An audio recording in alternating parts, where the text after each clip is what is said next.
covering Northern California. You're watching Action News Now, coverage you can count on. We get too much rain at once, it could actually be really dangerous. Fears rise for those living in the Park Fire burn scar. We check in with those communities tonight, but first,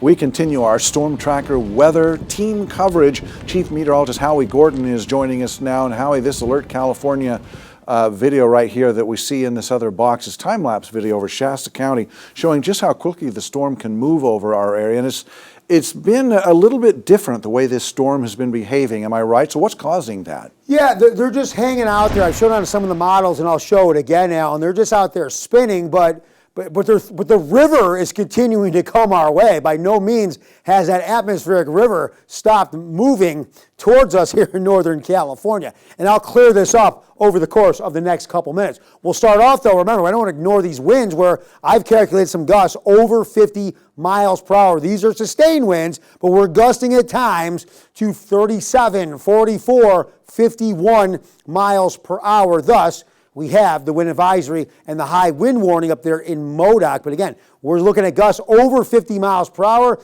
You got the potential in Modoc to see winds gusting to over or around 60 miles per hour. So first things first, the storms are out there and they're throwing an atmospheric river of moisture turning into clouds, rain, and snow. But you see a little less blue or a lot less blue compared to the last couple days because our snow levels that were down to 3,500 and 4,000 feet due to the intrusion of warmer air out of the southwest. Now, those snow levels have pushed higher up the mountain into the 7,000 to 9,000 feet range. So more green and less blue, so more rain for the moment. These levels will come back down by Saturday and into Sunday. So a little bit of snow. You see the pink, the snow-rain mix. I zoomed here where some of the heaviest bands have been really Red Bluff, Redding, and off towards the northwest. But I think for the most part, a little more docile compared to yesterday. But when you got the winds whipping around the way they are with the rain still just coming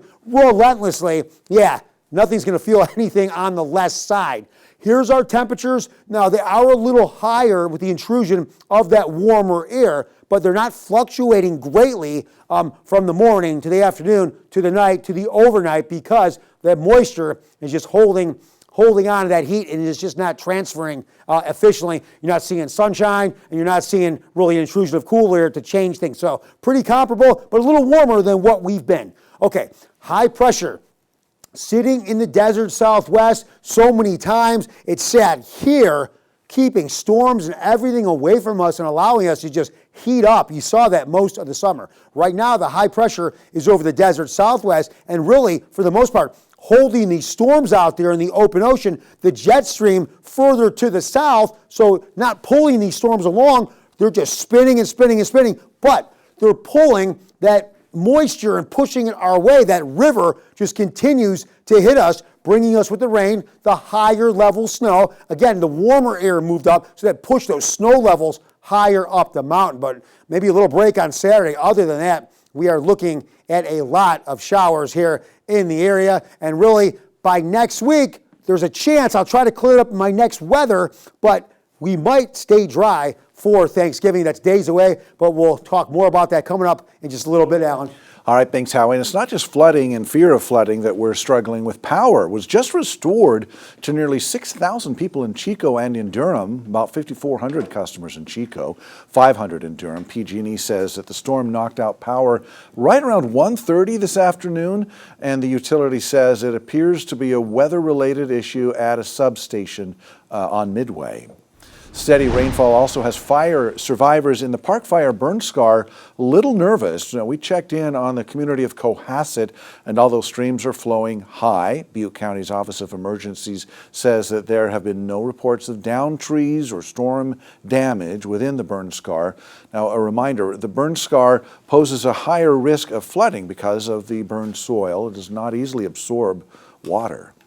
The city of Chico is also struggling to keep its streets from flooding. Action News Now reporter Alejandro Mejia spoke with homeowners on Hicks Lane who fear their homes could be flooded next.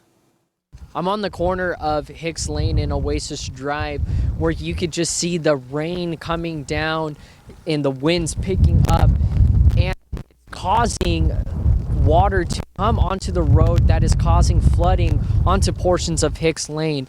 I spoke to one homeowner that lives in the area of Oasis Drive, and she told me that this area, especially this portion of the road, usually gets flooded during the winter weather season, especially during these strong storms like we're seeing now. And I spoke to several homeowners that are concerned with the potential of flooding and causing water damage to their homes.